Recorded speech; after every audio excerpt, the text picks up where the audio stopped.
Hey everyone, Ricky from Nutrition HQ, and today we are going to discuss item 19. And item 19 is the big one. I'm Fred Stanford. I'm yelling out, "Oh, Weezy, this is the big one. I'm coming to see you." So, but before we get started, don't forget to subscribe to our YouTube channel at nhq.rocks. But item 19 is one of the most litigated items in an FDD when it comes to franchisor or franchisee battling it out in the court system. So what is item 19? Item 19 is basically the financial performance representation of the franchise, the FBR. Now, this is going to be helpful for the prospect determining sales, income, profit, and things like that. However, you cannot build that out for them. They have to collect the data themselves and then build out the pro forma for themselves. So that's kind of where you start with. You start with our item 19.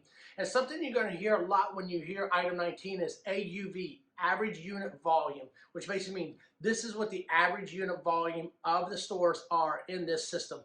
And there's six areas that they're reporting on. One, it could be the groups measured, the time period measured, number of outlets measured, number of outlets reporting, number and percentage of outlets that achieve these numbers, and the other one is distincting characteristics. Now, what are distincting characteristics? That could be location, geography, out of country, different things like that that has the different characteristics.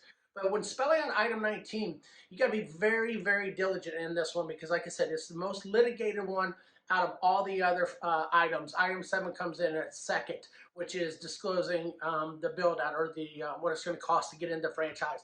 But you can go super, super deep in item 19. Don't just Google FDD item 19 and you can read for days. And actually, it's kind of cool.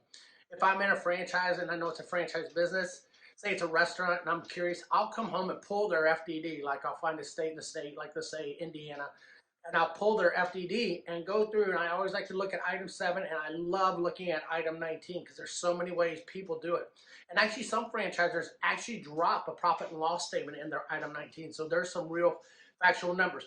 Remember, what the franchise disclosure document is doing is you're disclosing things that your prospect can look into. If it's not in the FDD, you can't discuss anything else outside of that until they become a franchisee. Once your franchise agreement signed, you can go through pro formas, build out profits, profit statements to see how the store is going to do and things like that. But until that franchise agreement signed, you got to basically live by the FDD. So Ricky from Nutrition HQ, find me on Instagram, Ricky NHQ, and check out our new website, nutritionhqfranchising.com. Thank you.